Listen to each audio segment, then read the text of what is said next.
benar ya. Jadi hari pertama kayaknya ya.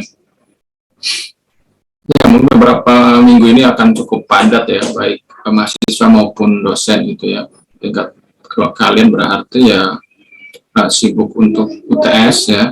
Tingkat 4 nanti habis UTS, yang KS langsung seminar ya, seminar skripsi ya. Jadi udah yang KS ya, kalau yang statistika kayaknya belum. Lumayan padat nih 2 minggu ini ya. Kita juga sedang persiapan Semnas ya, Seminar Nasional Official Statistik ya, acara tahunan di STS. Ya, semoga semuanya sehat ya, jangan lupa tetap jaga kesehatan ya. Udah ini jelang minggu-minggu sibuk ya. Oke, di pertemuan terakhir ya kita lanjutkan lagi materinya ya. Sebenarnya materi yang pertemuan ke-6, tapi karena ya kemarin ada kesibukan jadi kita tukar sama yang materi ke-7 gitu ya. Ya, materi ke-6 kita membahas mengenai data storytelling ya. Oh ya, untuk materi sudah saya upload di Classroom ya, nanti bisa di-share ya. Bisa ada materi dan juga ada referensi. Yang bermantunya belum ya, nanti saya upload juga. Mentuju nanti terkait dengan tugasnya. Oke.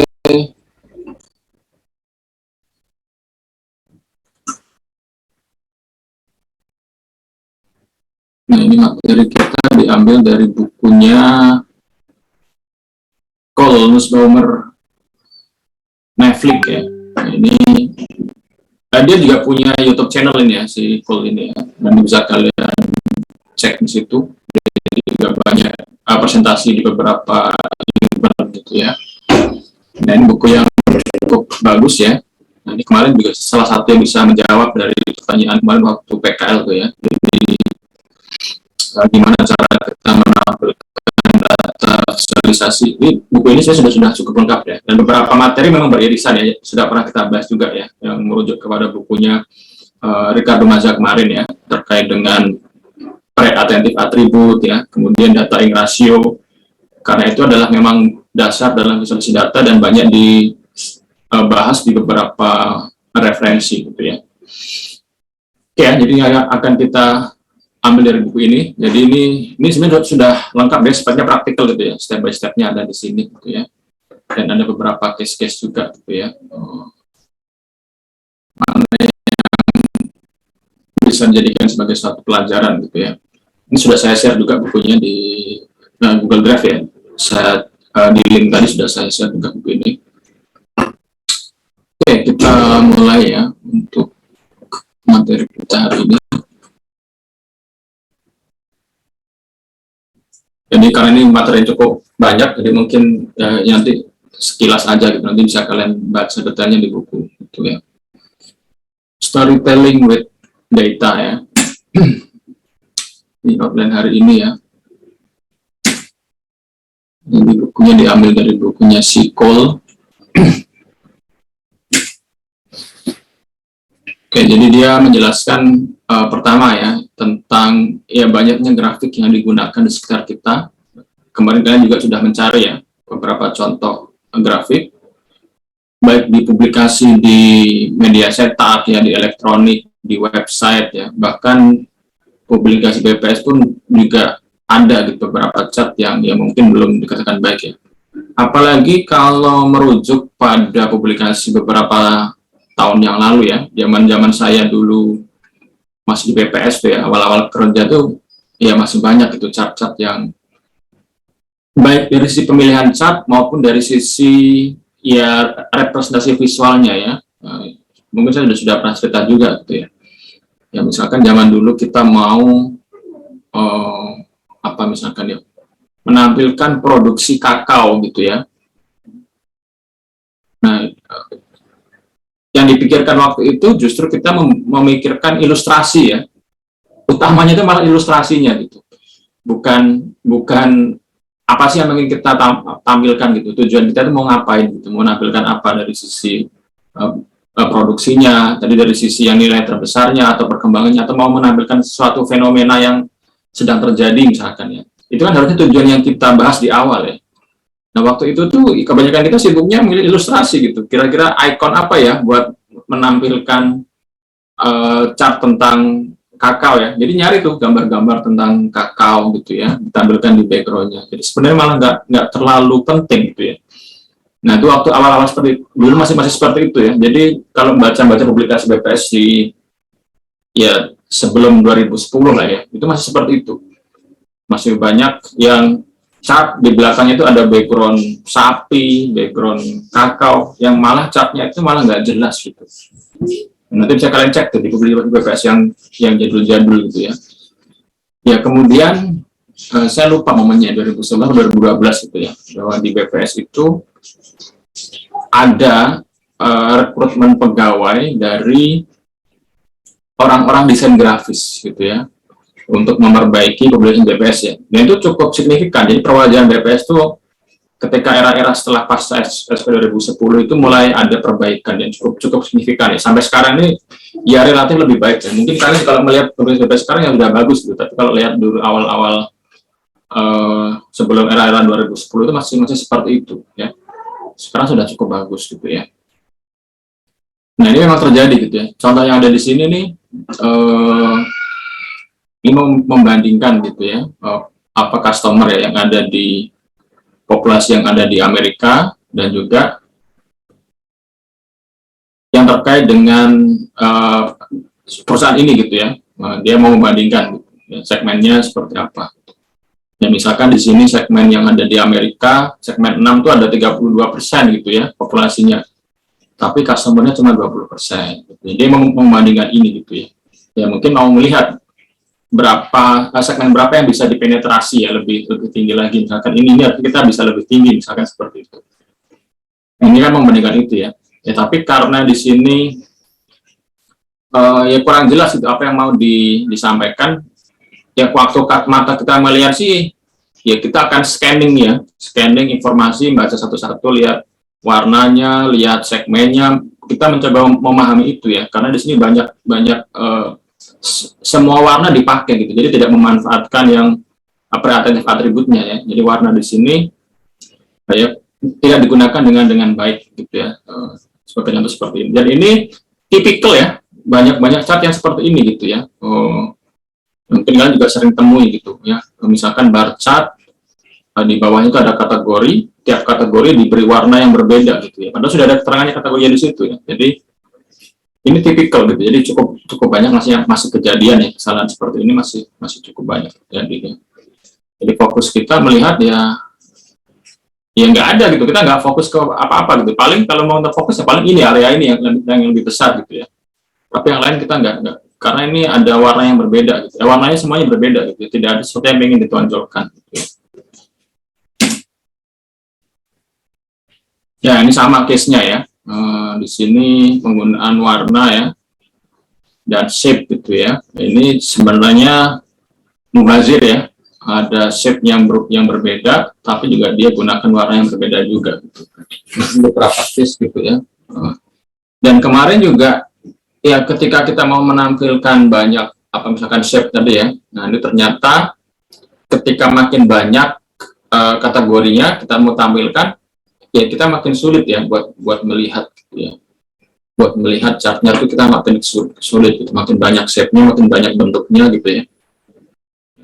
Makin kesulitan ya kita ya. Oke. Nah, si Cole ini dia mempropos gitu ya bahwa ya manusia atau kita gitu ya itu secara natural tuh ya tidak begitu baik ya dalam menjelaskan data gitu ya. Apalagi kalau orang-orang sains gitu ya, itu masih kurang gitu ya. Nah ini saya alami juga gitu. Lulusan STIS tuh kurang bisa menginterpretasikan atau bukan mengkomunikasikan gitu data itu supaya lebih mudah dipahami oleh orang gitu ya. Ini PR kita bersama gitu ya. Dan memang kurikulum di STI pun sudah mulai diubah ya dengan memasukkan mata kuliah komunikasi ya. Ada kan di kalian ya dapat ya? Dapat berapa tuh? Tingkat 3? Belum ya? tingkat 4 kalau nggak salah ya, kalau tingkat 4. Jadi itu mata kuliah yang penting itu komunikasi ya, jangan salah. Jadi nanti jadi kalau kalian dapat mata kuliah itu pelajari dengan baik gitu ya. Ini menjadi ya PR gitu ya. Ya memang itu adanya mata kuliah komunikasi itu menjadi salah satu karena adanya masukan gitu ya, bahwa anak-anak STS itu mereka pintar ngitung misalkan gitu ya, membuat model-model yang canggih-canggih itu bisa lah ya, tapi ketika itu mau menjelaskan ke masyarakat, nah ini yang kurang gitu ya. Jadi kalau komunikasi itu kan bagaimana kita bisa menjelaskan sesuatu yang sulit, yang kompleks gitu ya, dengan cara yang sederhana. Itu kan susah ya. Hal yang dengan cara yang sederhana, yang simpel supaya orang paham gitu ya. Ini kan nggak mudah. Jadi jangan kebalik ya. Hal yang sederhana dibuat kompleks gitu ya. Itu yang kebalik ya. Jangan sampai seperti itu ya. Nah, itu juga bisa diambil juga di dalam membuat chat juga seperti itu ya. Jadi supaya informasi itu bisa dengan mudah dipahami oleh pengguna data gitu ya. Jadi jangan makin kompleks, makin rumit, kita beranggapannya makin bagus gitu ya. Chat saya ini rumit, kompleks gitu ya. Orang nggak bisa memahami gitu ya. Dan tentunya ini sangat bergantung ya kepada siapa ya orangnya gitu. Tentunya kalau publikasi ilmiah misalkan di scientific data gitu ya. Nah itu beberapa chat yang kompleks dan rumit itu mungkin nggak ada masalah gitu ya. Tentu akan berbeda gitu. Misalkan kalau itu digunakan oleh ya pimpinan perusahaan gitu ya, yang dia pengen tahu informasi yang sifatnya strategis gitu ya, yang sederhana gitu ya. Itu mungkin kita akan berbeda strateginya akan berbeda gitu, bagaimana seperti itu ya. Ya salah satu dulu kalau saya masih ingat sih 2010 ya, karena itu salah satu momentum juga gitu ya. Itu BPS itu kan waktu dulu kan sering membuat publikasi yang tebal-tebal gitu ya, yang tebal-tebal misalkan DDA, daerah dalam angka, statistik Indonesia gitu ya. Kemudian waktu itu mulailah ada namanya statistik daerah gitu ya. Jadi statistik yang dikemas mirip majalah gitu ya. Jadi bacanya itu lebih santai gitu ya, banyak ilustrasi, banyak grafik di situ ya, daripada tabel-tabel tuh lebih memperbanyak dari chartnya. Itu salah satu yang ya cukup bagus ya waktu itu ya terobosannya ya. Dan juga beberapa dibuat semacam apa ya, istilahnya eksekutif summary gitu ya. Jadi misalkan ada pembahasan yang detailnya, ada eksekutif summary-nya yang ringan-ringannya gitu ya. Dan biasanya PKL juga ada tuh, nanti menghasilkan output selain laporan PKL yang tebal-tebal itu, biasanya juga ada eksekutif summary gitu, yang ringan gitu. Ini harus desain yang bagus, yang mudah dipahami oleh masyarakat gitu ya. Semacam itu. Ini ya salah satu dari sisi komunikasi gitu ya. Nah, di sini dijelaskan bahwa ya kalau di sekolah kita belajar tentang bahasa dan juga ilmu matematika, ya. Jadi ada bahasa, ada matematika. On the language side, we learn how to put word together into sentence and into story. Ini belajar ya. Ya mungkin kalau anak-anak sains itu ya di sini mungkin agak lemah gitu ya dari bahasa gitu ya. Ya dia nggak semua gitu ya, nggak semua. Gitu. Yang bagus juga ada. Gitu. Tapi itu kayaknya ya jarang lah ya. We learn to make sense of numbers ya. Jadi dua ilmu yang berbeda nih antara bahasa dan juga matematika gitu ya. Ini ya seperti dua kutub yang seolah-olah berseberangan ya. Padahal nggak bisa aja kita menyatukan ini menjadi satu yang selaras gitu ya. But it's rare that these two sides are paired. Ya ini ya, jarang digabungkan ya. No one teach us how to tell stories with numbers. Ya. Jadi bisa membuat suatu ya pesan ya, cerita yang ingin kita sampaikan dengan angka. Ya. Dan ini sebenarnya bisa menjadi salah satu perubahan gitu ya dalam visualisasi data yang di BPS atau di STS nanti gitu ya. Kita bisa menambahkan story ya dalam suatu data gitu ya. Jadi ya nggak apa-apa gitu ya, kita nggak perlu menyampaikan semua hal gitu ya, karena kan ya kemarin kita sudah bahas ya, media kan terbatas gitu ya, baik di publikasi gitu ya, itu kan terbatas ya. Ya mungkin nggak semua informasi mau kita sampaikan ya. Ada 10 variabel mau kita bahas semua, nggak mungkin gitu. Kita bisa membuat suatu pembatasan ya, mana yang mau kita sampaikan ya, mana yang mau kita sebagai highlight gitu ya. Nah, biasanya menjadi suatu fenomena itu biasanya akan di highlight di situ ya. Adding to the challenge, very few people feel naturally adapt in this space. Jadi ini ya emang dua hal yang belum dioptimalkan gitu, antara data dan juga story ya. Well, technology has increased access to and proficiency in tools to work with data. There remain gaps in capabilities. Ini beberapa tools ya. Jadi tool-tool yang sekarang yang memang belum mensupport untuk itu ya, masih diperlukan ya orang ya, human ya, buat menambahkan itu gitu ya. You can put some data in Excel and create a graph. Nah, ini gampang ya. Tools kemarin kalian belajar Tableau, tinggal drag and drop gitu ya. Saya yakin yang belajar Tableau dari awal pun juga akan dengan cepat gitu belajar Tableau, karena itu ya memang dibuat mudah gitu ya. Tableau itu ya, drag and drop aja gitu. Ya walaupun nanti kalau yang advance ada gitu buat membuat beberapa script yang mungkin nggak ada di Tableau-nya, kita perlu melakukan customisasi gitu ya. Tapi secara umum Tableau itu lebih mudah lah dibandingkan misalkan kita belajar D3 ya atau R gitu ya. Nah, Tableau lebih mudah. There is a story in your data, but your tools don't know what that story is. Ya, ini makanya tadi ini peran dari kita gitu ya, peran dari orangnya ya. That's where it takes to you, the analyst or communicator of the information. Jadi ini ya, to bring the story visually and contextually to life, ya, to live ya. Jadi ya nantinya ketika nanti misalkan PKL gitu ya, kan tiap-tiap apa riset ya, atau ya kita nyebutnya apa, subject matter gitu ya. Nah, mereka kan punya keinginan ya, apa yang mau ditampilkan secara visual gitu ya. Nah nanti tugas dari tim visualisasi datanya buat ya melakukan apa istilahnya ya, ya semacam wawancara lah ya, berkomunikasi dengan tiap riset ini. Kalau sekiranya tujuan itu misalkan terlalu apa ya, terlalu umum gitu, kurang spesifik, nanti tugasnya dipertajam gitu, memberikan masukan-masukan tentunya ya, akan lebih baik seperti ini misalkan ya, supaya lebih jelas apa sih yang mau disampaikan dalam suatu tampilan visual gitu ya. Itu bisa didiskusikan gitu ya dengan para risetnya nanti ya. Oke, ini contoh lagi nih ya, yang ya informasi yang mungkin kurang bagus, dan ini juga salah satu yang tipikal ya. Cukup banyak chart-chart yang semacam ini ya. Jadi hanya sebatas ada data dijalankan di software, udah selesai gitu ya. Pakai Excel atau pakai apa gitu ya. Ada data, create chart gitu ya. Kemudian udah ditampilkan gitu ya. Ini ya salah satu yang mungkin kurang maksimal juga gitu ya menggunakan. Ini di sini adalah apa ini? Buat mau membandingkan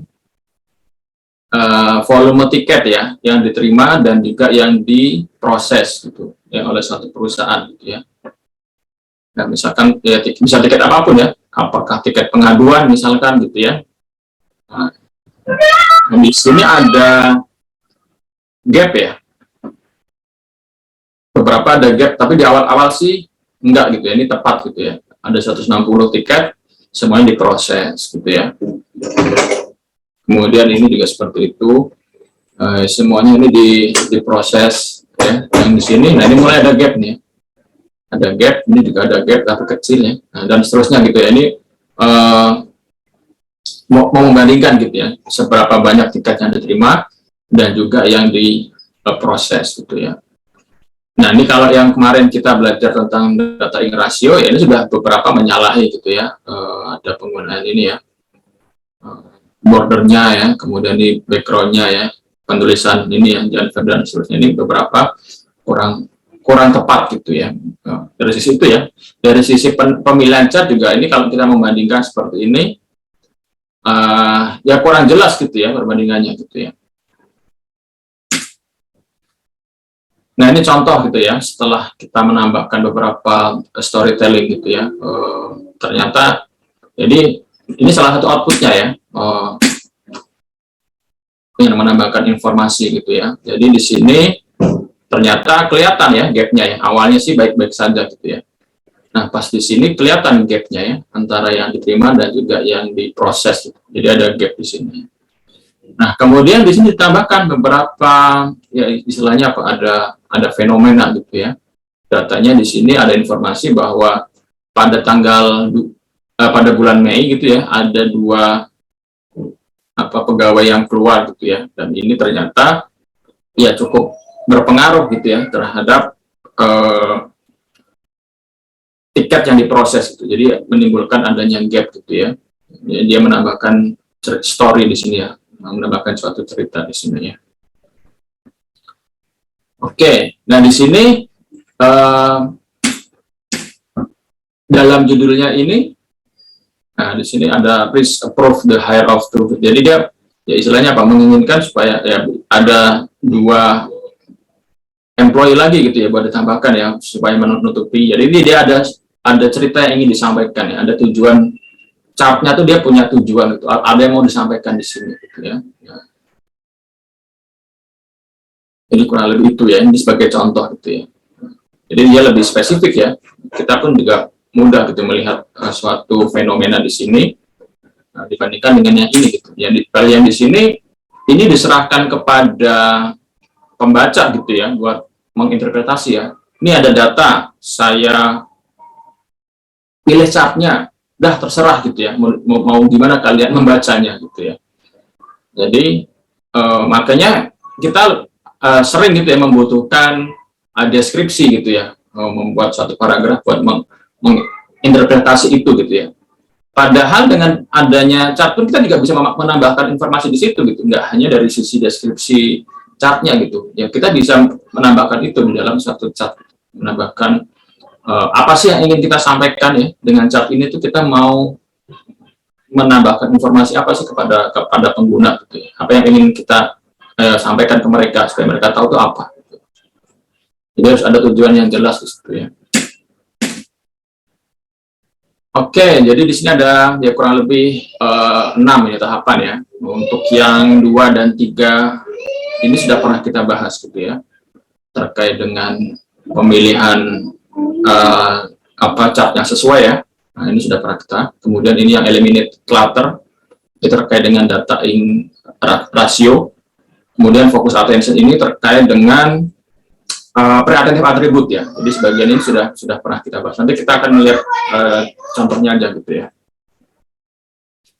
Kemudian jadi ini sebagian ini sudah pernah kita bahas ini. Ini beberapa case-nya. Yang pertama di sini adalah the importance of context. Ini sering kita bahas ya. Jadi konteks atau tujuan suatu chart itu seperti apa gitu ya. Kalau kayak yang tadi itu kan yang awal before itu ya, yang chart yang tadi itu kan nggak ketahuan konteksnya, dia mau menyampaikan apa gitu ya.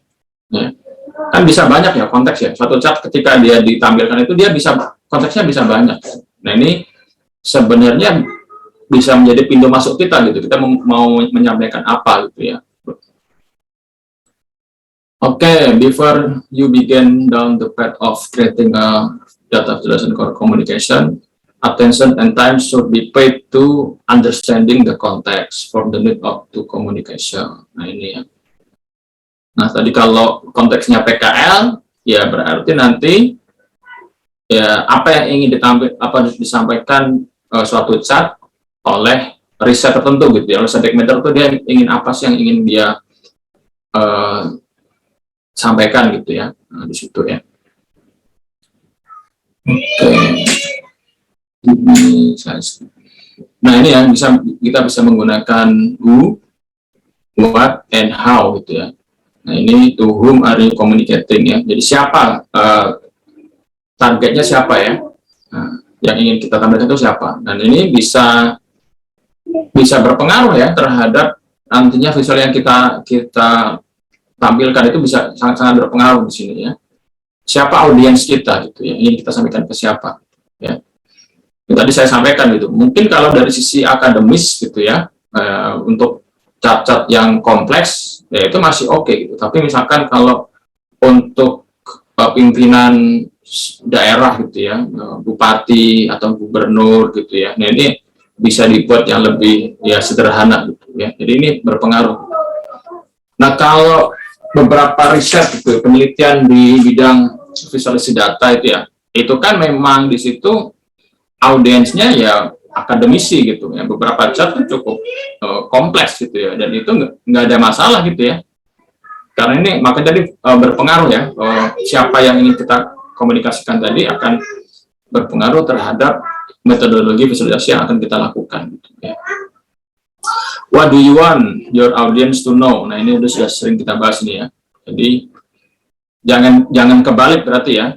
Ada chart kita tampilkan secara visual, udah kita serahkan kepada audiens itu ya. Terserah mereka mau memahaminya seperti apa ya. Tapi harusnya kita tentukan di awal gitu, dan nanti ya akan kita sesuaikan dari data kita gitu ya. Dari sisi strateginya pun akan kita sesuaikan. How can you use data to help make your point ya? Nah, ini tentunya kita sudah belajar nih ya tentang pre-attentive attribute ya. Jadi bisa ya membantu kita gitu untuk menyampaikan poin apa yang ingin kita sampaikan ya.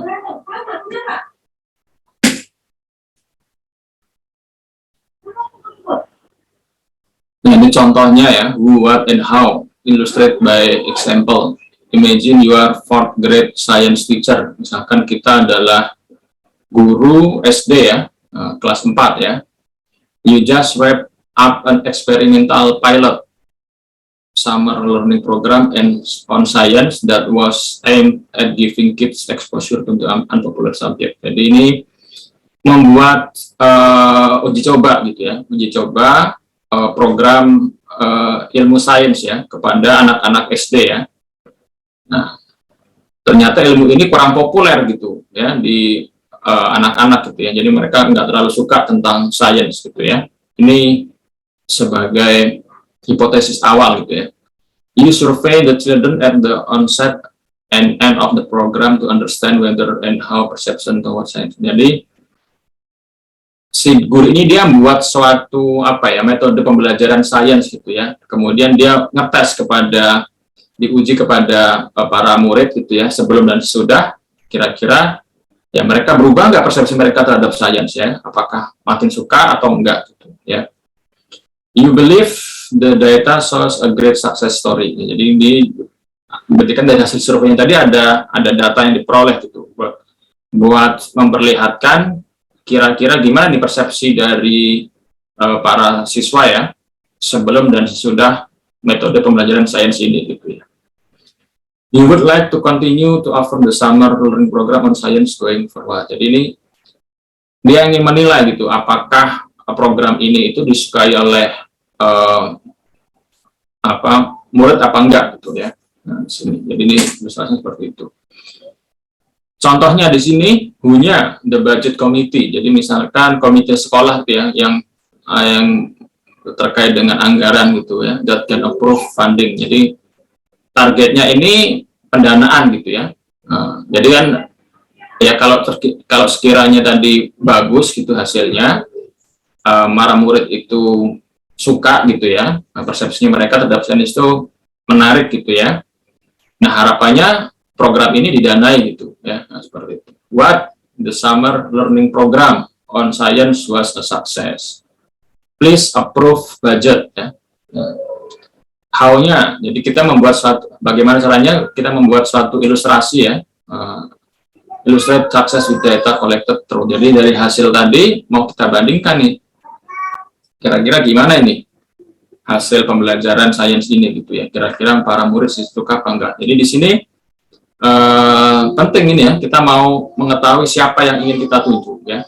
Jadi kalau pas kita membuat chart itu, ya siapa yang target kita tuh siapa gitu ya. Kemudian apa yang ingin kita sampaikan dan nanti bagaimana tuh cara-caranya gitu ya.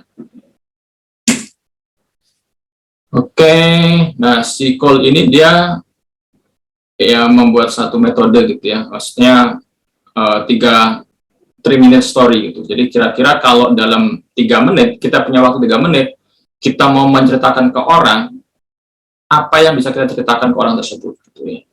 Jadi hasilnya seperti itu.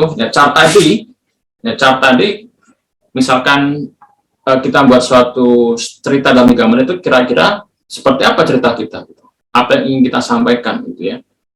Jadi memang di sini pengetahuan kita terhadap data pun penting gitu, hasil kita mengeksplorasi gitu ya. Kan kita setelah kita tahu ya datanya kira-kira seperti apa. Nah ini yang mau kita sampaikan kepada audiens seperti apa gitu ya.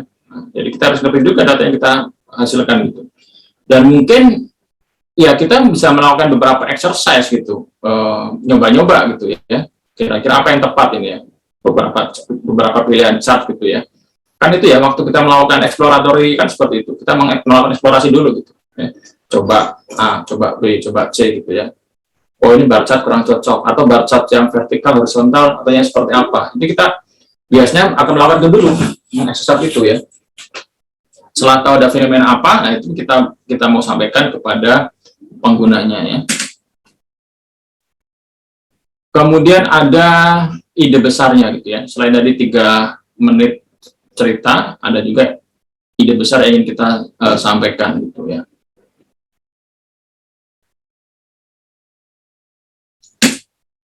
Nah ini contohnya yang tadi ya, cukup panjang ini ya. Ini cerita tentang 3 menit tadi yang ingin dibahas gitu ya. Nah ini tentunya sudah ada hasilnya, dia sudah ada hasilnya gitu ya. Sudah ada hasil datanya, dan dia pengen membuat kira-kira chartnya seperti apa yang ingin ditampilkan gitu ya. Ini udah ada hasilnya. 40% just feel okay ya. 70% student expressing some level of interest ya. Jadi banyak yang suka juga gitu ya. Oke ya. Jadi nanti bisa dibaca ya cerita lengkapnya ya. Kemudian ide besarnya, the pilot summer learning program was successful at improving students' perception of science, and because of this success, we recommend continuing to offer it going forward. Jadi di sini sudah ada tujuannya. Jadi dari hasil PKL misalkan ya, case-nya PKL. Nah, kira-kira apa hasilnya gitu ya. Nah, kemudian tadi siapa yang mau kita tuju di situ ya, dan apa di sini yang mau disampaikan itu apa ya. Ini idenya ya.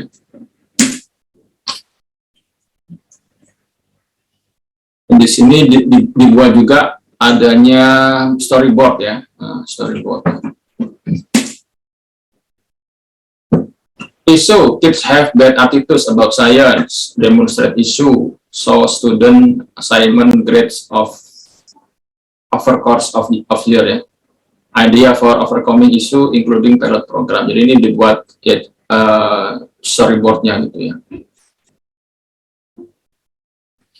Terakhir di sini recommendation, pilot was a success, let us spend it, we need money ya. Nah,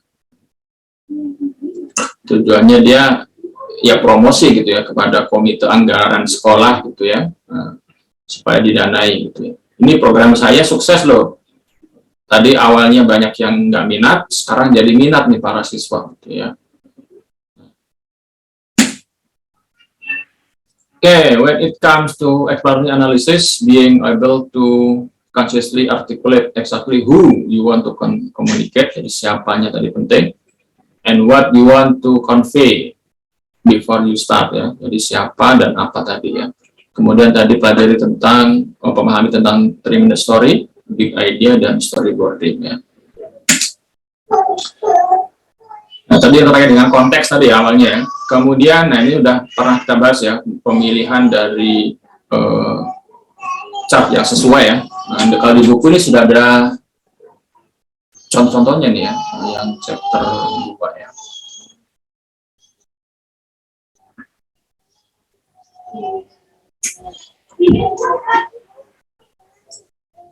Ini udah ada case-case-nya di sini.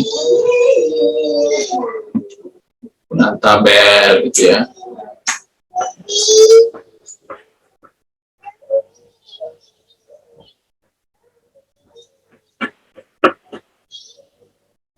Heat map ya.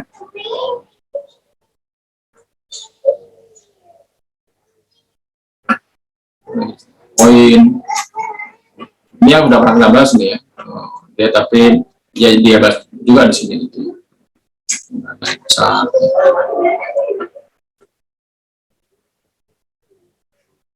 Oke.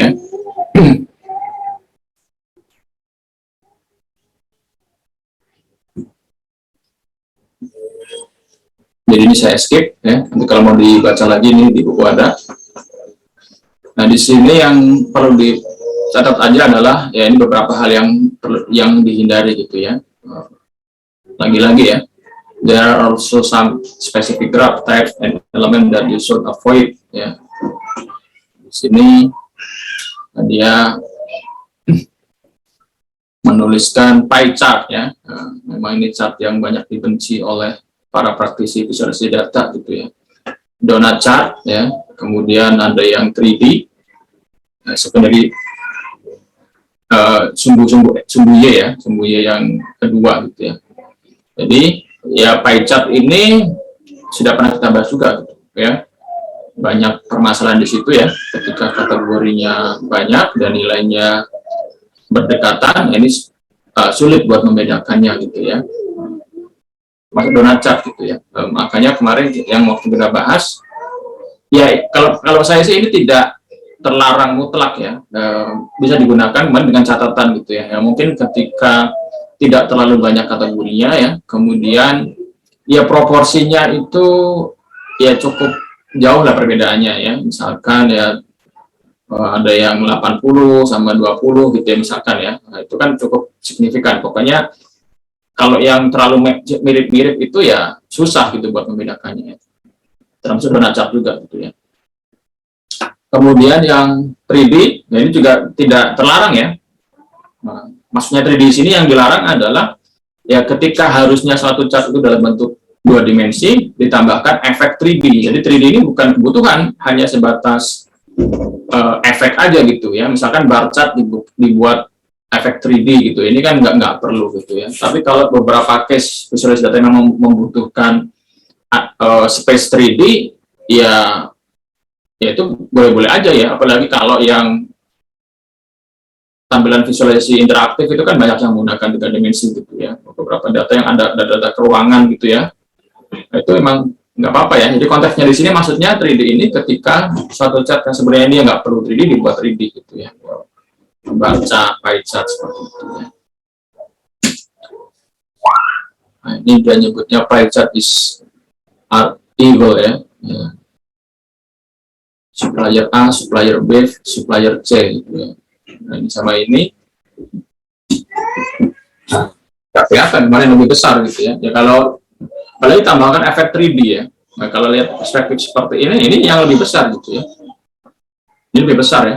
Kalau kita melihat dari sisi perspektifnya, tapi belum tentu gitu. Bisa saja datanya ini lebih besar. Ya. Jadi ternyata lebih besar ini 34% ya. Angkanya juga mirip, ditambah dari sisi perspektif juga gitu ya. Perspektifnya, nah dia ini lebih besar gitu ya. Alternatif, nah ini pakai bar chart aja ternyata lebih kelihatan perbedaannya.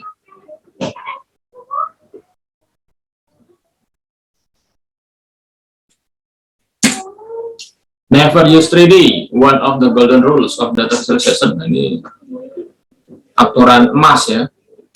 Never use 3D, repeat after me, never use 3D sampai harus berulang sama si Cole ya. The only exception if you are actually plotting a third dimension. Nah ini memang tadi sesuaikan dengan konteksnya gitu ya. Tapi kalau memang dia memang digunakan untuk tadi misalkan yang kasusnya keuangan gitu ya, ini memang perlu gitu Bang Didi ya. And you should never use 3D plot to a single dimension ya. Jadi ini harus hati-hati gunakan secara tepat ya. Nah, ini contohnya yang bar chart menggunakan 3D. Inilah ya. Januari Februari. Wah, ini susah gitu buat bedainnya. Padahal kemarin tuh bar chart menjadi salah satu chart yang bagus ya, karena dia kan dari sisi length ya, panjangnya yang membedakan. Itu kita mudah membedakan panjang suatu kategori gitu ya, suatu nilai itu mudah ya, kalau menggunakan bahasa itu mudah. Tapi setelah ditambahkan efek 3D ini jadi sulitnya. Mana yang lebih tinggi, Januari Februari gitu ya, Maret April gitu ya. Jadi efek 3D itu salah satunya itu menimbulkan ya distorsi gitu, dari sisi perspektif ini dia menimbulkan distorsi ya. Kemudian tadi yang adanya dua sumbu gitu ya, ini juga dikatakan tidak baik gitu ya. Di sini ada pendapatan dalam juta ya, juta dolar. Nah di sini jumlah karyawannya gitu ya, jumlah karyawannya ya. Jumlah karyawan. Jadi ini yang jumlah karyawan, ini yang pendapatan gitu ya. Jadi juga dikatakan tidak ide yang kurang bagus gitu ya.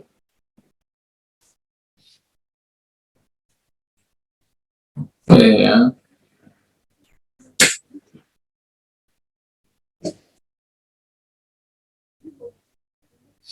Nah di sini dia memberikan alternatif gitu ya, memberikan alternatif. Nah ini dibuat ya, dua sumbu gitu ya, atau di sini jumlahnya dibuat label secara langsung gitu ya, secara langsung.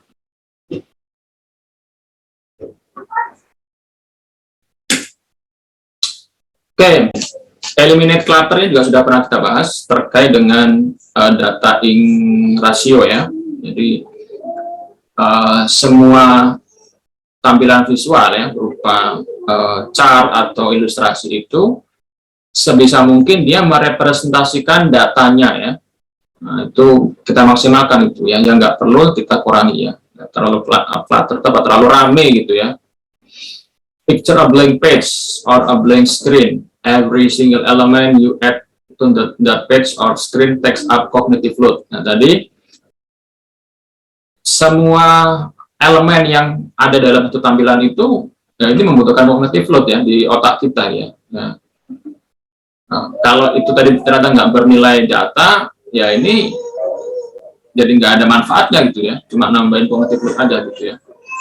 Jadi otak kita memproses yang sebenarnya itu bukan yang ingin kita sampaikan ya.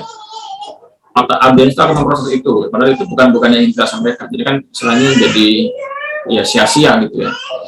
Therefore we want to take this discerning look at the visual element that we allow into our communication. Jadi nanti berpengaruh ke dalam komunikasinya gitu ya. Nah ini ya, ini yang di bold ini, identify anything that is not adding informative value. Jadi yang segala sesuatu tadi terkait dengan chartnya atau ilustrasinya yang tidak merepresentasikan dari yang tidak punya nilai tambah, yaitu dihilangkan gitu ya, dihilangkan. Clutter, one salah satu tersangka ya, that can contribute to excessive or, jadi ini yang menambahkan cognitive tadi disebut sebagai clutter ya. Nah, ini kembali kepada konsep data ing rasio dulu ya.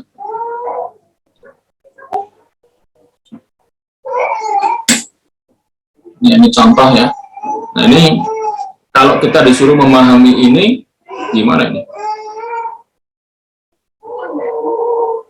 Ya agak sulit ya. Tadi di sini kan cognitive load ya. Kita memproses 3D ini juga kita proses loh, di otak kita juga memproses. Oh, ini tampilannya 3D gitu. Ini kita proses juga gitu ya.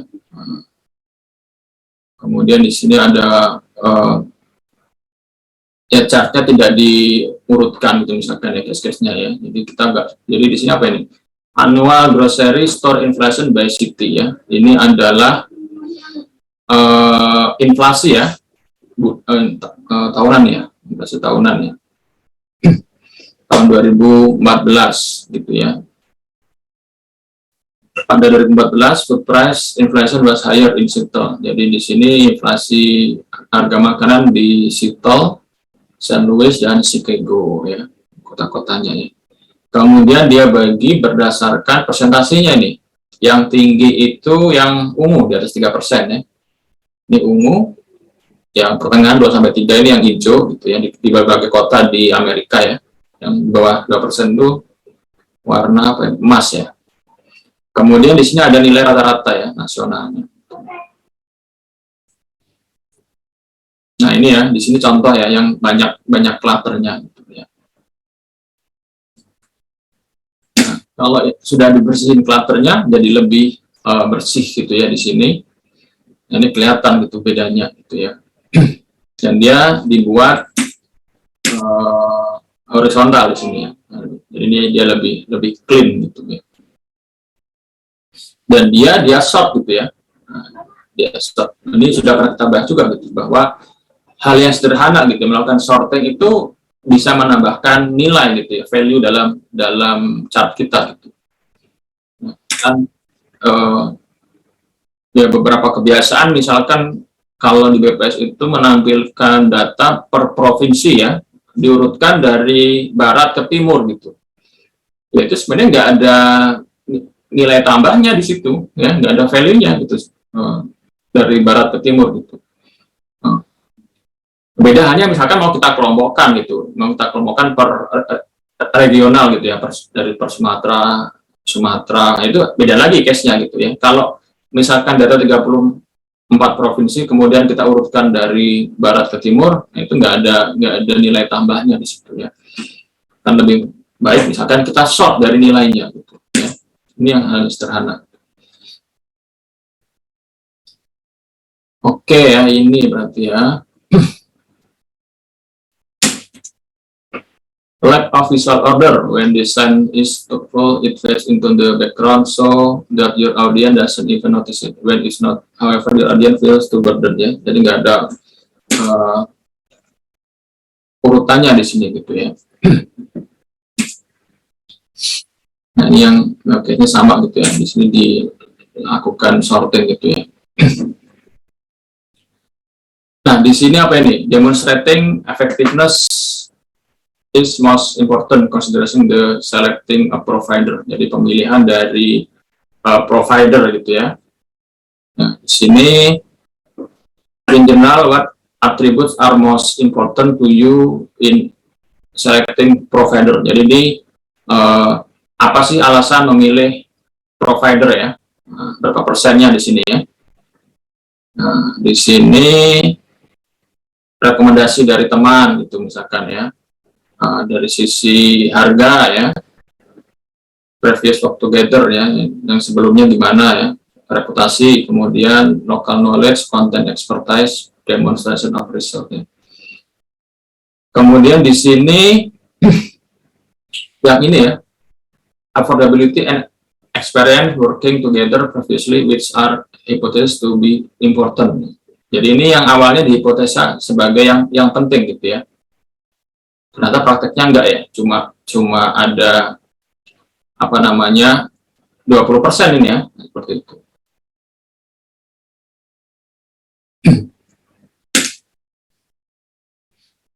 Nah di sini tanpa ada penekanan gitu ya, jadi kita mau melihat yang mana dulu tuh mencerna informasinya agak sulit gitu ya. Nah ini yang kita kembali kepada yang konsep tentang pre-attentive attribute. Nah kita bisa menambahkan itu ya. Ini sederhana aja, tinggal menambahkan ketebalannya yang bold ya. Kalau warnanya berarti terkait dengan lightness-nya gitu ya, kita buat yang lebih gelap gitu ya. Ini orang akan fokus gitu terhadap apa yang mau kita sampaikan gitu ya. Ini chartnya sama gitu ya, cuma di sini nggak ada apa yang ingin kita sampaikan kepada pengguna, yang dia harus fokus kemana dulu gitu ya. Nah, dia harus fokus kemana dulu di situ ya. Nah, ini dia hanya menampilkan warna yang lebih gelap aja di sini. Ini yang menjadi fokus gitu ya. Jadi itu ya, adanya visual order gitu ya, mana urutan yang harus dibaca dulu oleh audiens gitu ya. Kemudian terkait dengan alignment ya, white space ini juga penting ini ya. Jadi ya white space itu jangan terlalu apa namanya rapat, jangan terlalu longgar juga gitu ya. Jadi ya tepat gitu ya. Kalau terlalu berdekatan ya istilahnya apa ya, nggak ada, mata kita tuh nggak ada waktu buat istirahat gitu ya, semuanya penuh gitu ya. A single change having the biggest impact in the preceding before and after example was the shift from center line to left justified line ya. Ini dari sisi alignment juga di sini awalnya center nih ya, semuanya ditengahkan. Ini buat rata kiri ini lebih mudah itu buat dibaca gitu ya. Ini hal yang sederhana pun berpengaruh ya. Kemudian di sini ada white space ya, white space in visual communication is important as well as in public speaking. Jadi kita buat lebih penting itu untuk white space ya. Kemudian yang harus dilihat lagi non-strategic is contrast. Clear contrast can be a signal to our audience ya, helping them understand where to focus their attention ya. Di kemana yang harus difokuskan ya. Ini contohnya ya. Di sini tadi kan karena antar warna ini kan sama aja gitu ya. Mana yang mau kita fokuskan ya agak sulit gitu ya. Nah, diubah jadi lebih jelas gitu untuk masalah terkait dengan kontras gitu ya. Nah, ini yang terkait dengan data rasio ya. Ini sudah pernah kita bahas ya, step by step-nya ya. Remove that border ya. Oke, karena saya skip aja ini ya.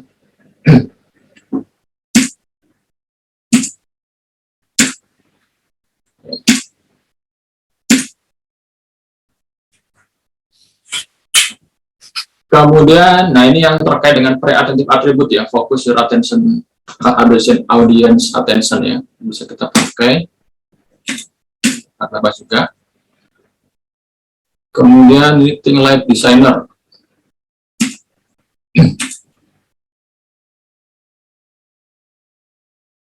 Highlight the important stuff, eliminate distraction, create a clear visual hierarchy of information. Jadi hierarki informasi ini juga penting ya.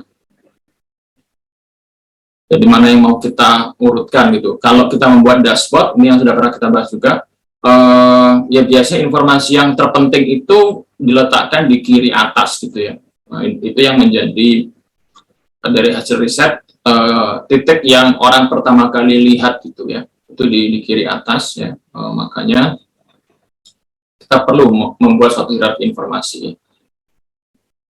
Tentunya dari yang sifatnya global sampai nanti yang baru yang rinci gitu ya, yang umum dulu, baru yang dia akan masuk kepada yang lebih detail. Gitu. Kemudian terkait accessibility ya, ini waktu kita kemarin bahas mengenai apa, contohnya untuk yang warna yang buta warna tuh ya, itu kan terkait dengan aksesibilitas juga gitu ya, bagaimana ya orang yang buta warna juga bisa melihat chart kita gitu ya. Ya walaupun ini belum banyak diterapkan ya, belum banyak menjadi suatu kewajiban gitu ya untuk yang akses buta warna ini ya.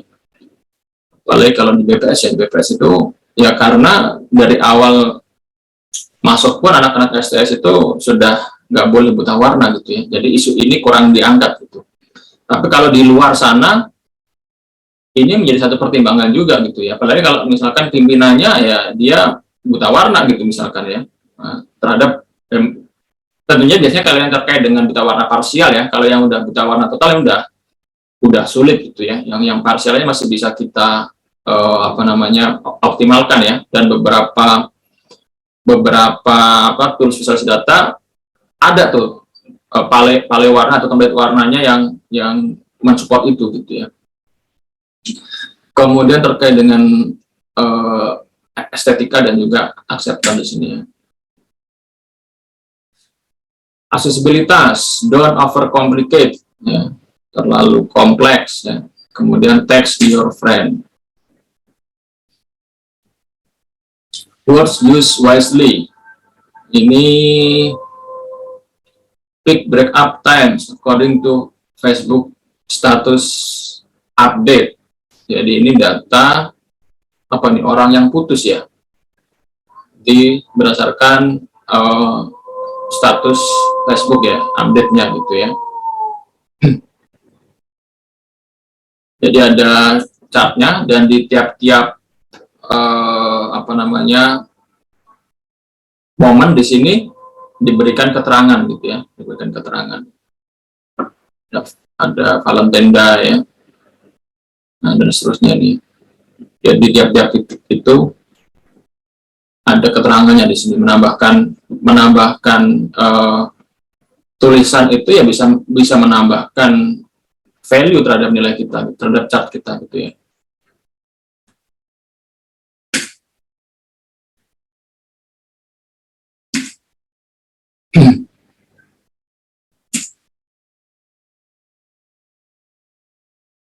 Oke, ini tadi yang aksesibilitasnya.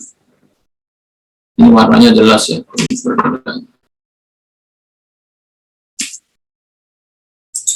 Oke, kadang estetika, when it comes to communicating with data, it's really necessary to make it pretty. Jadi, ya estetika itu nggak cuma terkait dengan tampilannya kelihatan bagus gitu ya, warna-warni gitu ya. Beberapa orang kan ini warna-warni nih, yang menarik gitu. Jadi nggak hanya sebatas itu ya.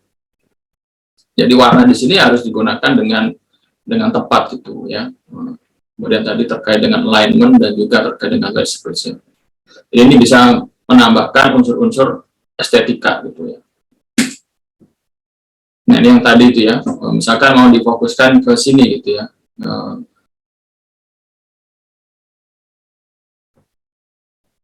Jadi di sini yang segmen 345 ini yang mau menjadi fokus dari chart ini misalkan begitu ya. Nah dia memberikan warna yang berbeda di sini tiap warna, dan ini dikasihkan kotak gitu ya. Tapi warnanya itu sendiri juga tadi menambahkan cognitive load kepada pengguna gitu ya. Nah sebenarnya akan lebih mudah kalau ya yang bukan menjadi highlight kita misalkan diberi warna grey gitu ya. Nah, kemudian yang menjadi fokus di sini diberikan warna yang beda gitu misalkan ya. Nah, ini menjadi salah satu solusi gitu ya.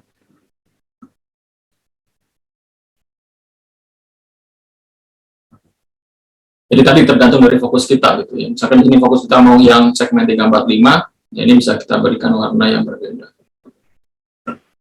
Tidak perlu tiap warna ini di tiap segmen dibedakan semua. Tidak perlu seperti itu.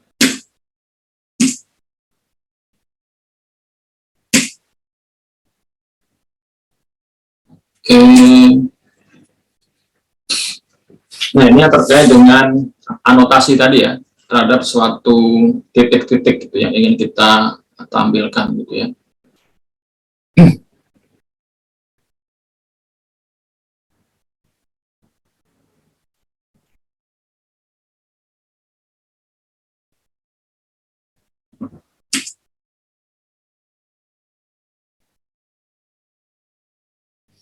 Ini 100% stack bar ini dipakai juga ini ya, membuat sebagai proporsi tadi ya. Selain menggunakan pie chart, sebenarnya juga bisa digunakan ini untuk yang stack bar ya. Bahkan ini lebih efisien gitu ketika case-nya ada banyak kategori yang mau kita bandingkan ya. Kalau kita pakai pie chart semuanya gitu ya, kan jadi ya semerawut gitu ya, banyak pie chart-nya gitu. Ini pakai bar chart, stack bar ternyata bisa juga digunakan buat menampilkan proporsi di sini ya. Oke, nah di sini tadi kita kembali kepada tujuan ya. Misalkan di sini yang mau difokuskan adalah yang miss di sini ya, dari tujuan yang tercapai gitu ya. Nah, ini ternyata ya miss-nya makin ke sini makin tinggi gitu ya.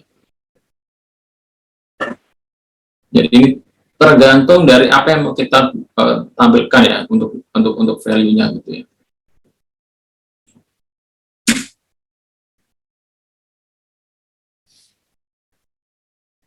Ini untuk kasus yang ada yang positif dan juga ada yang negatif ya.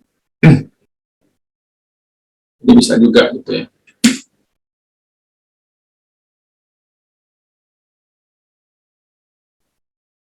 Ini contoh yang lain ya, beberapa saat yang bisa diambil.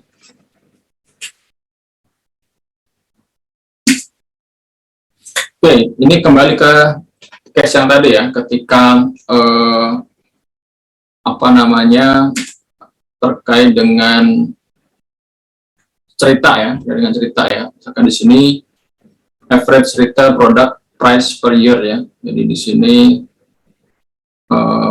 harga rata-ratanya ya dari produk A, produk B, produk C, produk D ya. Kemudian di sini berdasarkan tahunnya ya, berdasarkan tahunnya.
Ya, ini studi kasusnya di buku lebih lengkap sih sebenarnya. Saya share di buku aja.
Ini di chapter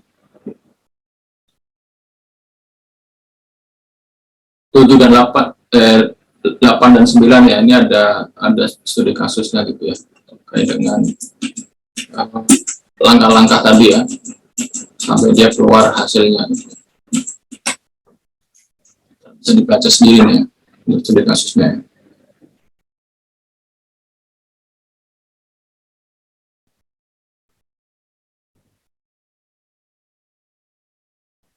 Kemudian tadi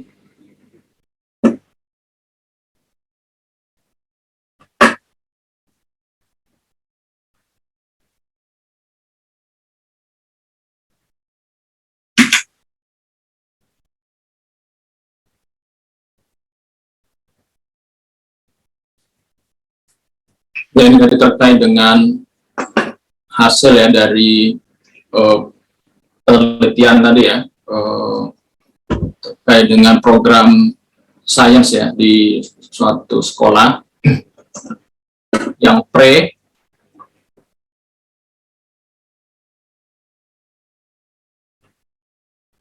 Jadi di sini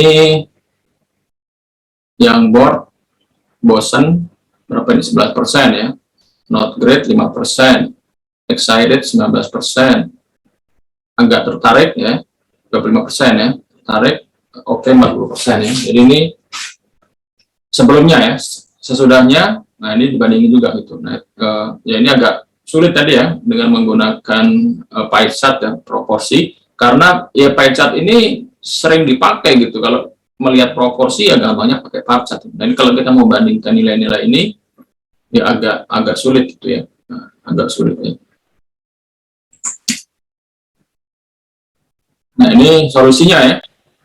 Ini bisa dari suatu ini pun bisa gitu menggunakan teks biasa gitu ya. Hasil akhirnya gitu. Pilot program was success.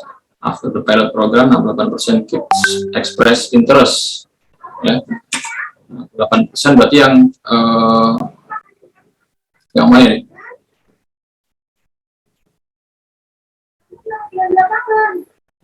Oke, kind of interest, excited nih ya.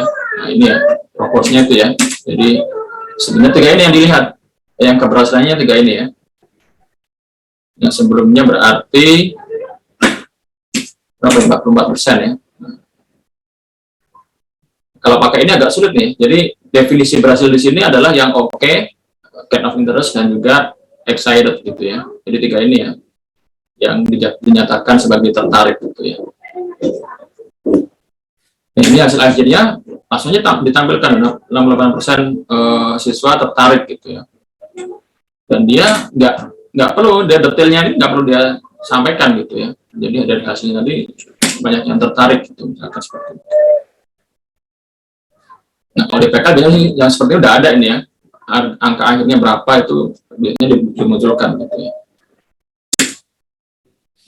Kemudian simple bar chart ya, nah, ini dibandingkan per kategori tadi ya. Jadi yang before and after gitu ya.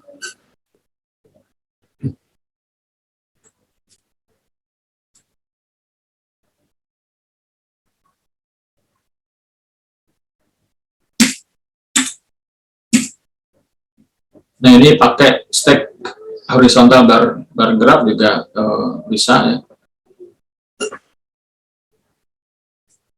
Before dan after ya.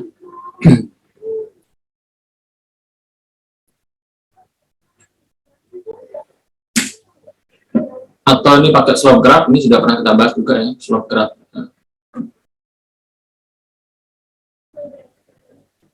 Jadi dia meningkat gitu ya.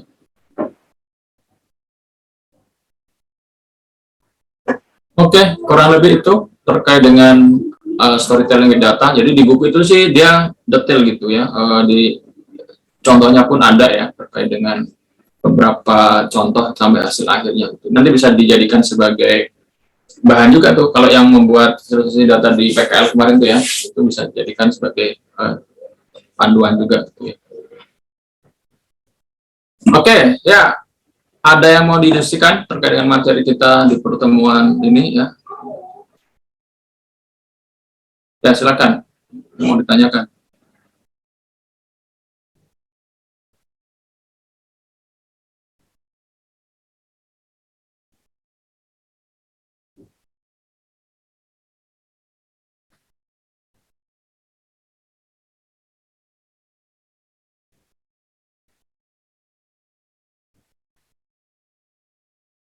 Ada? Materi sudah saya upload di Classroom ya, di Google Drive ya. Terus saya batasi di Google Drive-nya STS ya. Ada nggak? Nggak ada. Sudah tadi, Pak. Oke, yang mau tanyakan ada?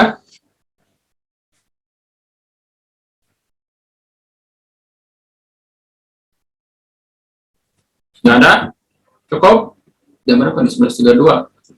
Ya, kalau nggak ada nih saya sampaikan satu lagi nih terkait dengan tugas akhir ya mata kuliah visualisasi data ya. Ini belum saya upload nih yang ini ya, nanti saya upload juga.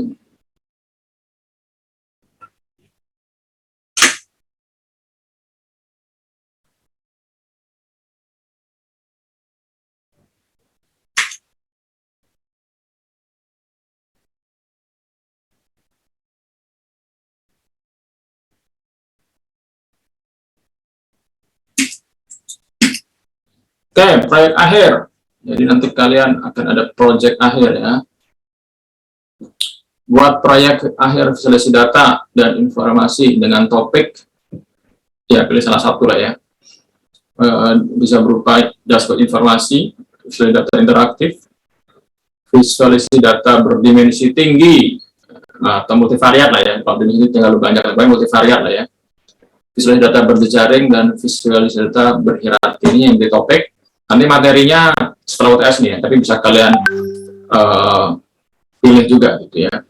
Kemudian hasil akhir proyek harus dapat diakses secara daring ya. Jadi nanti ya secara publik gitu ya, bisa kalian upload di misalkan di GitHub atau di, kalau pakai Tableau berarti harus Tableau, harus di-upload di Tableau server ya, yang di publik itu ada tuh ya.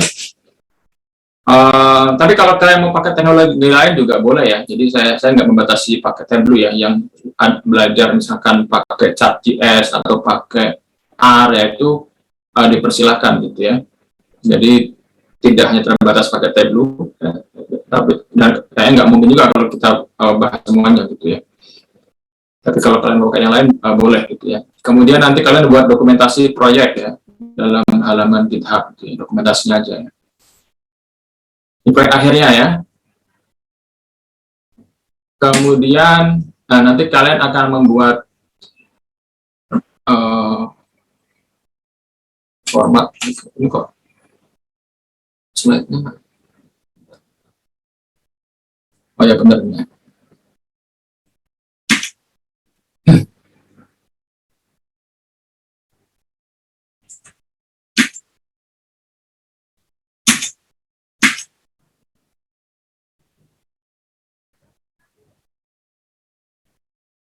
Ya, jadi kalian nanti membuat proposal ya. Topik yang kalian pilih apa gitu. Jadi ya output dari visualisasi data nanti berarti ada dua gitu. Tadi terkait dengan visualisasi datanya, dan nanti di akhir adalah makalah gitu ya. Nah, sebelum bikin makalah, buat dulu proposalnya. Ini format proposal, pendahuluan latar belakang sama nih ya. Latar belakang, kemudian tujuan, metodologi, hasil yang diharapkan gitu ya. Apa gitu ya. Format proposal mengikuti format IEEE ya. Dan nanti dikumpulkan paling akhir UTS, minggu terakhir UTS. Minggu terakhir ya, tanggal 17 April ya, 2022. Jadi masih ya sekitar 3 minggu lagi gitu ya. Saya bisa kalian cicil dari sekarang ya. Kemudian nanti untuk laporannya, laporan proyek ditulis dalam makalah dengan format IEEE. Jadi dari proposal tadi nanti kalian kembangkan menjadi laporan gitu ya, dalam bentuk makalah IEEE. Isinya latar belakang, tujuan, penelitian terkait, metodologi, hasil, dan pembahasan kesimpulan daftar pustaka ya. Dikumpulkan saat UAS. Jadi ini nanti sebagai UAS kalian ya, untuk apa proyek ini sebagai nilai UAS. Jadi UAS-nya berarti apa itu? Tidak terstruktur ya. Kalau UTS nanti terstruktur, untuk UAS tidak terstruktur. Jadi UAS-nya adalah dari proyek dan dari laporan ini. Jadi dikumpulkan saat UAS ini adalah halaman proyek tadi, berarti ada dokumentasi dan juga tadi yang live visualisasi datanya ya. Kemudian nanti ada laporan proyek dalam bentuk makalah visualisasi data. Oke ya. Kemudian referensi ya, ini sifatnya tidak wajib tapi sangat disarankan ya. Ya paling enggak kalian, biasanya saya menyarankan sih ya paling enggak 10 gitu ya. Referensinya 10 ya. Dari jurnal atau conference atau dari yang lokal atau internasional tuh boleh gitu ya. Ini sifatnya tidak wajib ya, tapi itu sangat disarankan ya. Jadi di luar itu konteksnya. Oke ya, itu untuk proyek akhir kalian berarti ya. Nah ini sebenarnya makalah yang IEEE ini sudah sama dengan yang ada di skripsi ya. Nah, jadi nanti ya buat kalian belajar juga gitu ya tentang penulisan dari proposal dan juga makalah. Gitu ya. Oke, gitu kurang lebih untuk dipersiapkan. Jadi lu UAS-nya panjang ya, setengah semester untuk UAS-nya ya. Harusnya sih hasilnya bagus tuh ya. Tapi kayaknya kalian nggak ngaruh ya, mau lama mau pendek ngerjainnya juga paling ya 3 hari sebelum deadline kan ya. Beda gitu ya? Apa beda? Apa enggak? Ada yang gitu, ada yang enggak mungkin ya. Nah, mau dia seminggu, mau 2 minggu ngerjainnya tetap 3 hari ya. Ya jangan gitulah ya, kan ini kan cukup panjang lah ya, bisa kalian sisir gitu ya. Ya memang latihan juga ini buat skripsi kan, buat manajemen waktu kalian ya. Ya dia skripsi begitu tuh, kurva apa namanya, grafik progres tuh ya, awalnya gini gitu ya, ntar jelang apa seminar langsung progresnya banyak banget gitu ya. Kurvanya gitu tuh, seminggu terakhir tuh langsung. Nah, tapi itu menyiksa diri tuh biasanya ya, dan hasilnya nggak maksimal kalau yang seperti itu.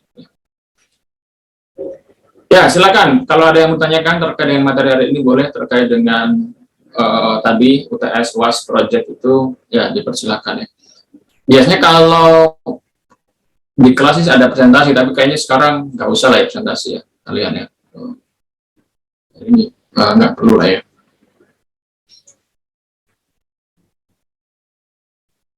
Ya silakan.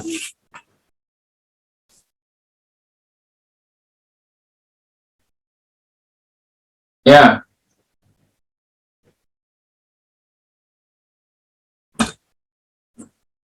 boleh sih ya. Istilahkan proposal kan buat rencana kalian kan ya, biar saya dan saya juga biar tahu gitu ya, bahwa kalian mau buat apa sih ya, itu kan biar saya tahu juga ya. Itu membantu kalian yang buat proposal tuh ya, jadi bukan buat saya, yang buat kalian juga buat mempersiapkan kira-kira saya mau buat apa. Nah, kalaupun nanti ada perubahan, ya nggak apa-apa juga gitu ya. Nah, ya berarti proposalnya ya berubah gitu ya. Dan ya nggak perlu kalian mau perbaiki proposal, nanti pas penulisan makalahnya aja kalian perbaiki di situ ya. Nah, tapi sebenarnya kan kalian sudah punya gambaran gitu ya, punya gambaran ya. Dan kalau seandainya berubah, ya nggak apa-apa juga ya, dalam proses penelitian kadang juga sifatnya dinamis gitu ya. Misalkan makanya pas bikin proposal juga nanti diperhatikan juga terkait dengan data gitu ya, topik data itu penting gitu ya. Ya saya batasi di topiknya di Indonesia, mudah-mudahan sih nggak ada masalah gitu ya terkait dengan dataset di Indonesia gitu ya. Tapi kalau seandainya nanti ada kesulitan terhadap dataset gitu ya, dan nanti silakan ditanyakan ke saya gitu ya. Karena dulu sempat saya batasi gitu ya, saya bebaskan tuh jadi aneh-aneh gitu ya. Ada yang bikin topik datasetnya itu dataset bunuh diri gitu ya. Kan itu ada yang publik tuh ya di Kaggle tuh ya, dataset bunuh diri atau apa tuh ya. Itu jadikan analisis ya kan, ya kayak nggak ada data lain aja gitu ya. Yang itu kan jadi ngeri ya kita ya. Jangan-jangan itu representasi dari dirinya dia gitu kan, jadi serem gitu ya. Nah itu ya makanya saya batasi ya di Indonesia ya. Nah kalian cari lagi tuh data bunuh diri di Indonesia gitu ya. Dan dulu kalau di Kaggle itu kan sebenarnya banyak tuh ya, di Kaggle apa di mana itu kan datasetnya banyak di KDD itu ya, seperti itu. Kalaupun ada di situ yang lokus Indonesia, ya apa pakai aja gitu ya. Kalau kalian mau pakai data yang di Kaggle atau dimanapun ya, data publik, tapi pastikan itu lokusnya adalah Indonesia gitu ya. Nah, itu oke, nggak masalah ya, nggak masalah ya. Tapi yang penting lokusnya adalah Indonesia. Datasetnya bisa dari mana aja. Gitu. Oke ya. Ya itu biasanya akan masalah utama ini data biasanya yang menyebabkan kalian berubah topik itu biasanya data. Datanya itu kadang nggak nemu ya. Makanya kalau saran saya sih pastikan kalian cari dulu datanya gitu ya. Topiknya apa, datanya ada nggak, lanjut. Gitu ya. Gitu. Ya silakan, ada lagi yang lain. Izin Pak, mau tanya. Berarti kalau scraping itu boleh Pak, asal di lokusnya Indonesia gitu? Boleh, boleh. Anything ya, datanya anything ya, apapun bisa ya. Yes, kalau dibatasi terlalu strict nanti kalian juga bingung gitu ya. Jadi ya yang jadi batasan cuma lokusnya aja, gitu. Datanya bisa apapun.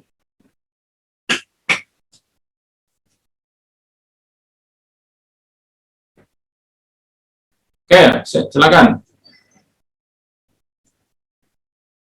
OTS ya mirip-mirip tahun sebelumnya lah. Kalian punya biasanya kan ya soal kan lebih canggih tuh biasanya tuh ya. Kalau saya tertulis ya biasanya emang ya. Ya kurang lebih seperti itu ya, mengenai konsep-konsep visualisasi seperti itu ya. Ya sulitnya UTS tertulis itu karena ya kalau sekarang bisa kan ya, kalau dulu tuh kalau di kelas itu mau ngeprint warna tuh sayang gitu ya, karena kan beberapa cat itu kan butuh warna ya. Tapi kalau sekarang kayaknya bisa ya. Gak apa-apa, nanti mungkin kalau catnya aman lah kalau sekarang ya. Kalau dulu tuh ya mungkin satu-satunya kalau mau dibuat tuh kan jadi aneh juga, mata kuliah sosial data soalnya berwarna sendiri kan jadi aneh. Akhirnya dulu sih nggak berwarna juga gitu. Tapi waktu saya bikin soal itu saya bedakan aja atau kasih keterangan aja itu terkait dengan cat. Nanti jadilah soal-soal tahun sebelumnya kurang lebih seperti itu model-modelnya ya. Terkait dengan jadi lebih banyak prinsip-prinsip ya, prinsipal guidelines seperti itu.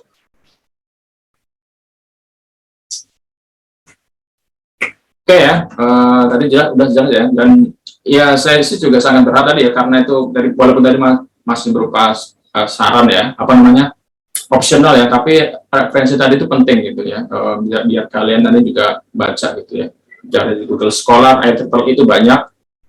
Ya kalau IEEE ya pakainya apa biasa Sci-Hub gitu ya. Kalian ada yang punya akun IEEE kan cukup lumayan mahal gitu ya. Biasanya kan pakainya Sci-Hub. Ya walaupun kalau Sci-Hub itu masih menjadi pro kontra ya di dunia akademisi itu ya. Ada yang membolehkan, ada yang enggak gitu ya. Itu masih banyak pro kontranya. Tapi kalau di Google Scholar pun lengkap tuh, ada tuh biasanya kalau terkait dengan referensi ya, apalagi yang internasional tuh ya. Nah sebenarnya kalau kayak mau download IEEE pun kalau mau pengen amannya ya, itu bisa kita kontak ke autornya itu mereka mesti ngasih tuh ya. Saya tertarik makalah Anda gitu ya, itu mereka kasih, senang mereka sebenarnya. Kalau mau sedikit repot gitu ya. Kalau yang praktis biasanya tadi pakai beberapa link tadi tuh. Itu harus dibiasakan ya, baca-baca jurnal ya, conference itu harus lihat istilahnya apa, state of the art penelitian sekarang itu seperti apa, orang bahas fisika sekarang itu seperti apa sih, itu kan dari referensi ya, baik yang sifatnya adalah kajian metode visualisasinya atau yang praktikalnya. Kalian bebas mau analisis apa ya, dari sisi, kalau dari sisi metodenya biasanya itu dia mempropos beberapa visualisasi data-data yang baru gitu ya, atau misalkan yang dari sisi customisasi gitu ya, dari bar chart di custom jadi apa, itu banyak riset yang ke arah sana. Atau riset yang sifatnya praktikal itu juga boleh-boleh aja ya, jadi yang praktis aja gitu ya, itu juga boleh-boleh aja ya. Banyak sih ya model-model penelitian di visualisasi data ya. Kalau kalian paling fokusnya ke yang praktis aja gitu ya, yang ke praktikal gitu ya. Ada beberapa data dan apa metode yang mau divisualisasikan, paling lebih ke arah sana ya, yang sifatnya adalah praktis ya. Nggak kayaknya belum lah sampai ke apa namanya mempropos cat baru gitu kan, itu masih kajiannya cukup panjang kalau itu ya, seperti itu. Jadi yang praktis-praktis aja. Oke, itu ya terkait referensi ya. Ada lagi, silakan.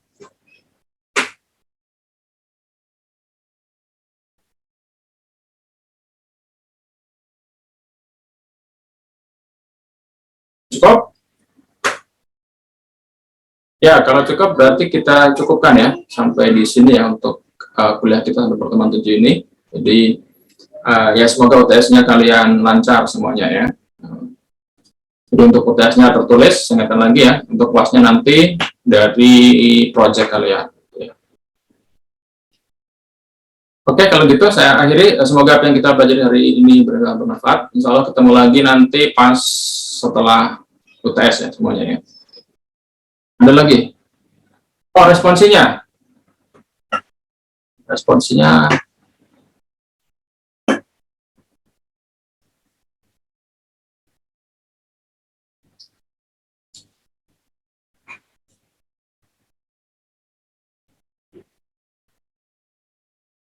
Ya, responsinya tadi di buku tadi kan ada ya, dua apa namanya, dua case study tadi ya, case study-nya ya, yang chapter 9 dan chapter 10 gitu ya. Nah, itu kalian buat resumenya aja dalam maksimal 2 halaman ya. untuk langkah-langkahnya itu ya. Yang bisa kalian ambil dari case study itu gitu ya. Jadi jangan banyak-banyak. Nomor absen ganjil berarti yang chapter 9, yang genap chapter 10 ya. Di buku tadi ya. Kan ada case study yang chapter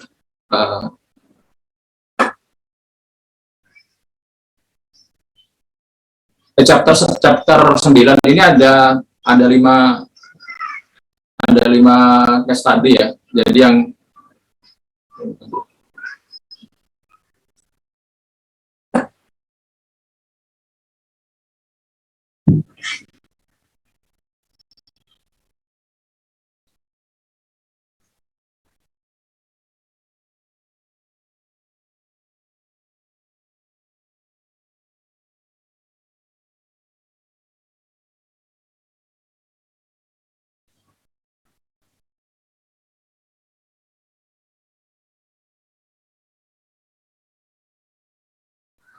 pilih satu slide, pilih satu aja berarti ini ya untuk chapter 9 ya. Chapter 9 ada 5 case study di situ.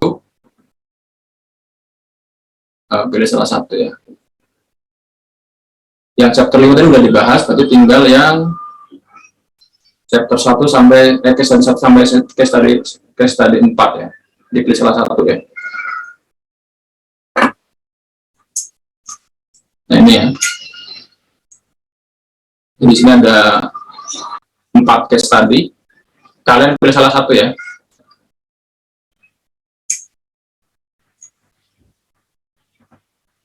Ya, pilih salah satu yang kalian buat resumenya. Dijadikan sebagai responsif hari ini. Ya jelas ya ini ya. Salah satu aja ya buat resumenya. Oke, gitu.